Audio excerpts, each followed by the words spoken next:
Hi, I'm Imogen Lamport from Inside Out Style and Your Type of Style.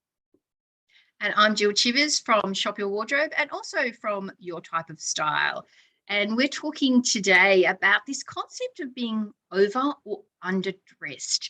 It's such an interesting question to ask women when it comes to their style. If you had to pick being overdressed or underdressed, either for a specific event or just in general, which one would you choose? Or if it was a continuum, which direction would you lean in?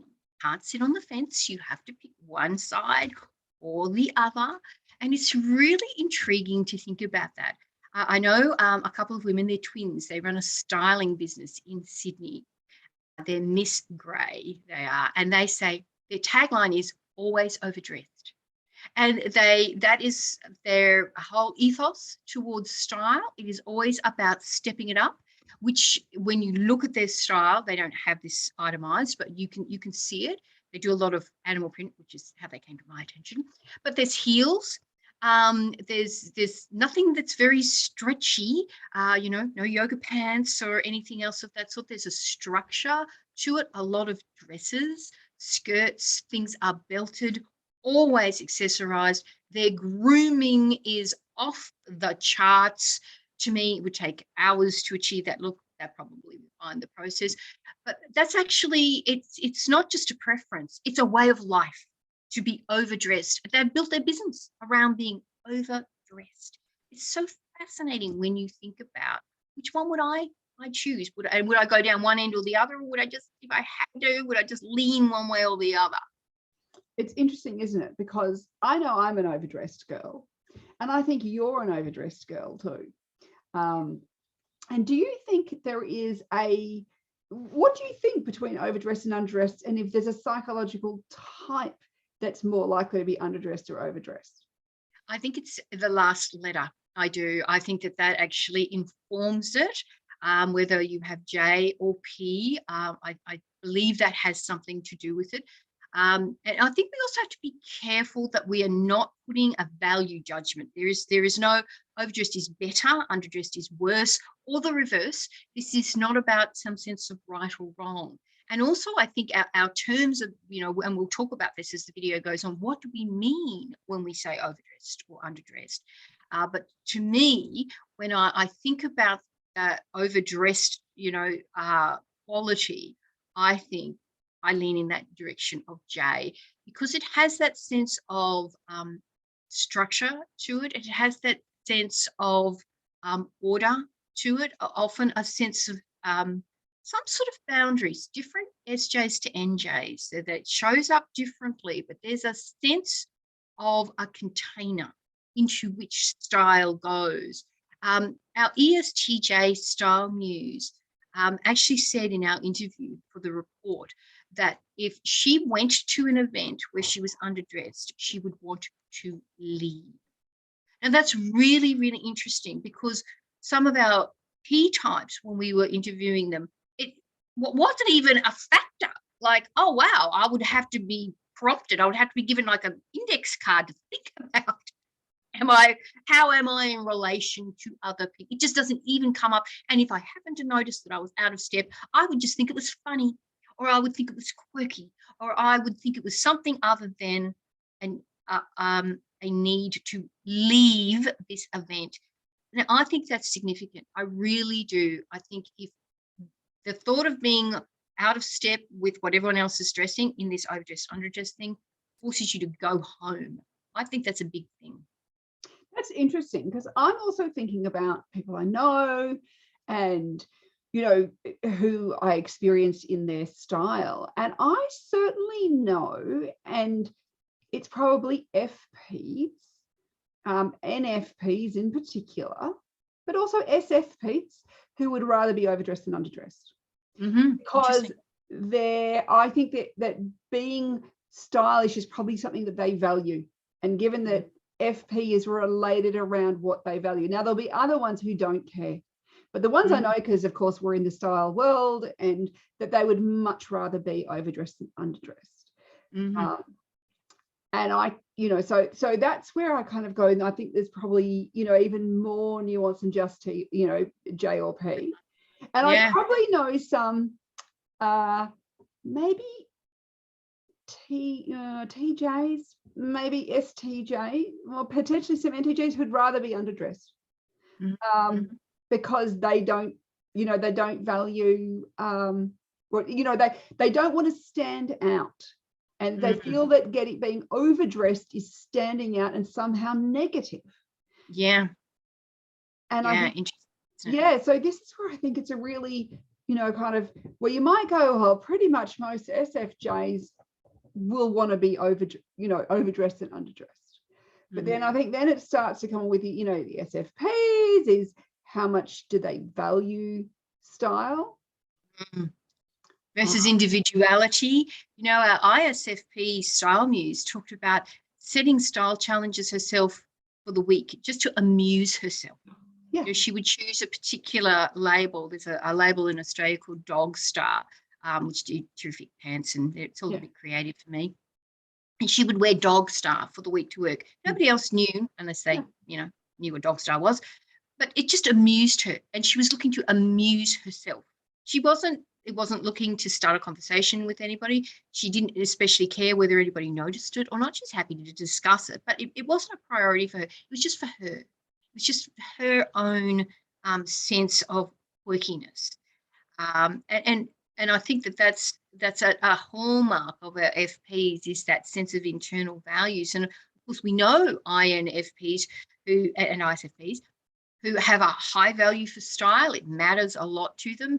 And of course, there are others that it really isn't a priority at all. And in fact, they would probably say, I think it's a bit self-absorbed to focus too much on style. There are other much more important things in life than this. And of course, that's all the hallmarks of INFP. They can be one of the hardest style types to pick out, because their internal values are so unique and personal to them, and how they manifest is a reflection of that. It can be hard to see, because they can look so different to one another. Yeah, I know. So some of the INFPs I know would be the most overdressed people in the room. They would be standing out the most. They would have put so much time and effort and energy into their outfits because that's something they value highly. Yes, and I know others who would go, no, I'd never, it's the cause is more important. Whatever is my cause is way more important than what I'm wearing. Absolutely. And certainly NTPs, I would say, are probably less likely to be the overdressed people in the room. I would say there's probably more NTPs who are the underdressed.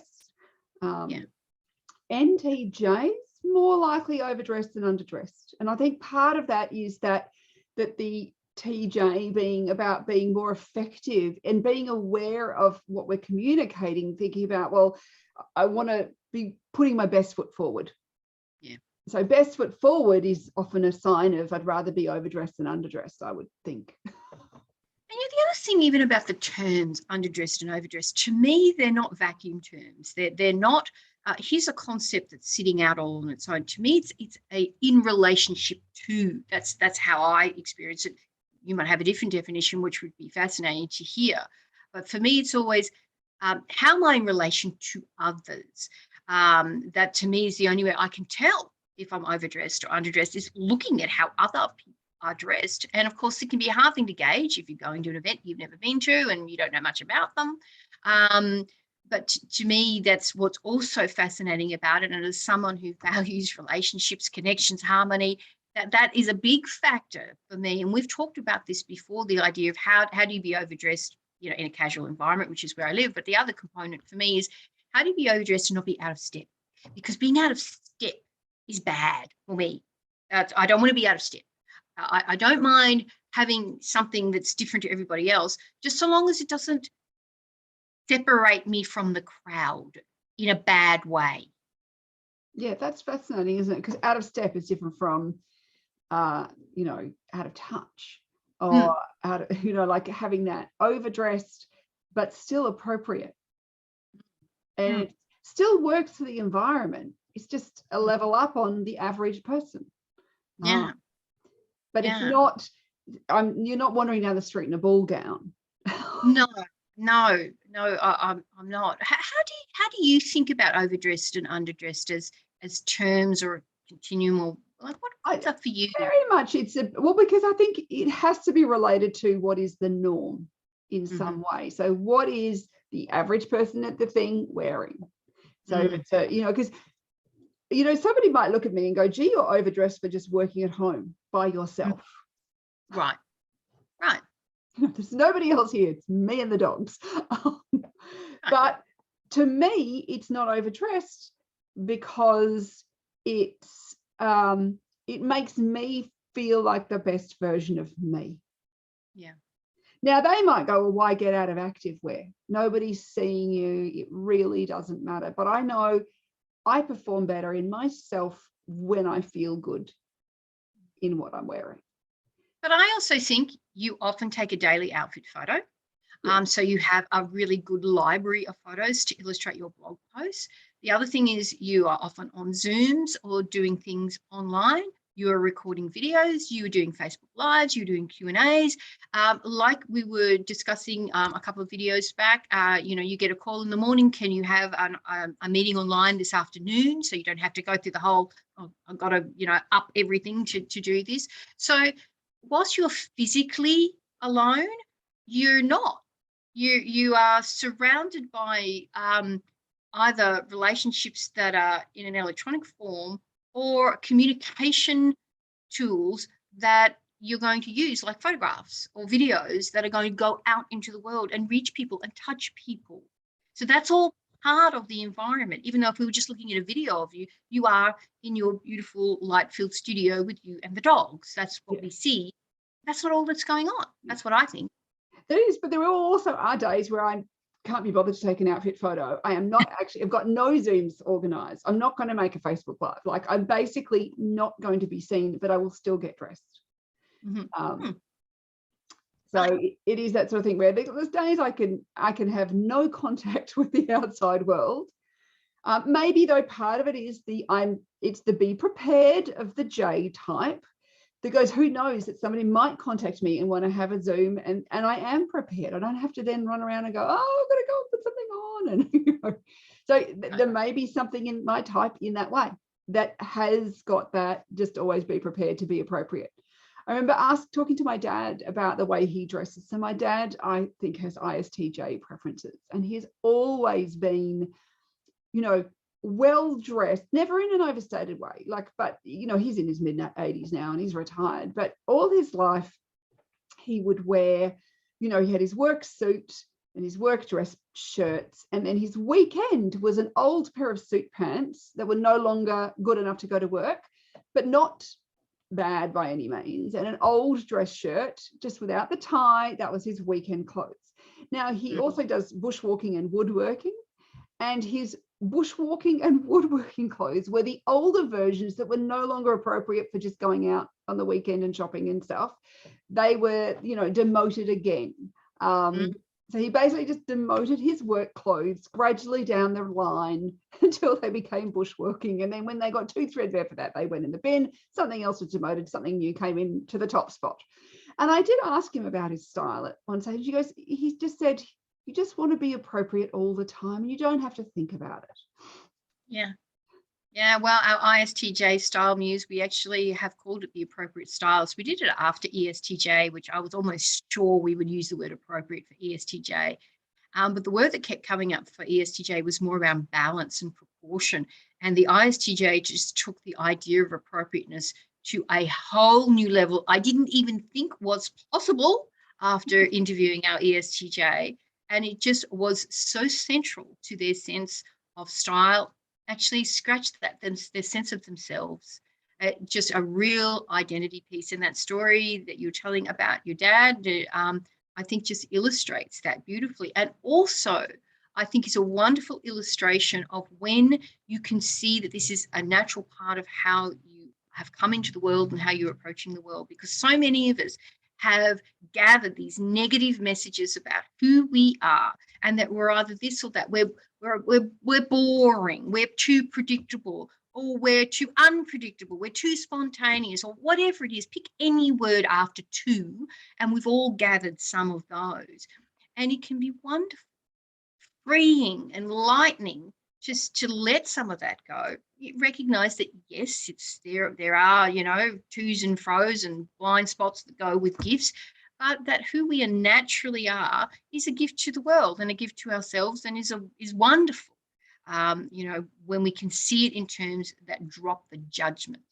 Yeah. And I think, and it's so important to think about overdressed and underdressed as a continuum, because I certainly know from talking to, say, an ISTJ client where she'd rather be overdressed, but this far overdressed, not this far overdressed. I'd be rather be a touch better than over the top. So I don't want to stand out, but I'd rather not be underdressed because I'd feel very uncomfortable if I came looking not dressed appropriately. So it's really interesting. So, we'd be fascinated to know, is like, where do you sit on the overdressed and underdressed continuum? How far from, that kind of the what is perfectly dressed? I don't know what that is anyway, but it is thinking about that word, because there are definitely people I've talked to who go, anytime I'd rather be underdressed than overdressed, And in fact, they will, and this is where I've been to weddings and I'm thinking, these people, they've not even got, it feels like they've not even tried to get dressed at all for this wedding. It's almost like they were washing the car and looked at the clock and said, "Oh, there's a wedding on. Let's go." Yeah. It was just like their everyday pair of jeans and t-shirts sort of thing, where you just go, well, that's we've not put any thought in, and they're still very comfortable in that environment, where you or I would be very uncomfortable if we'd turned up in that. Indeed. Interestingly, I was reading Frankie, which is an arty, crafty, sustainable style, specifically geared towards people in their 20s. I was at the hairdressers, I might say, and they had 4 different kinds of weddings. And one of them was literally called the Hills Hoist wedding. It was, a Hills Hoist is an Australian invention. It's a washing line. And they didn't want to spend any money. They didn't send out invitations. They just texted people, be over at our place at 2:00 on Saturday. And they were both wearing Vans, sneakers. Hers were a step up from his. They were leopard print. He was wearing a flannelette shirt. They literally, I think they got Uber Eats to cater, and it was their perfect wedding. They just absolutely loved it. And there was a few shots, and it really was like you expected somebody to turn up, with a shovel and a wheelbarrow. Maybe we'll do a little bit of weeding in the garden while we're all out here, having the wedding. And to me, that's a perfect illustration of how, if you were, say, even wearing high heels and a structured, I think of it as the TV presented dress, you would be overdressed in that environment, because the whole context of it was so low-key and deliberately so. And they talked about what they wore as a significant part of what they wanted their wedding to be about. So when people say style doesn't matter, I say rubbish. Even where, what they're talking about is that dress for success. If you're not wearing a suit to your wedding, you're not doing a wedding. That's not what we mean, because this couple had deliberately, specifically, consciously chosen a look and aesthetic in what they were wearing. Style mattered to them enormously.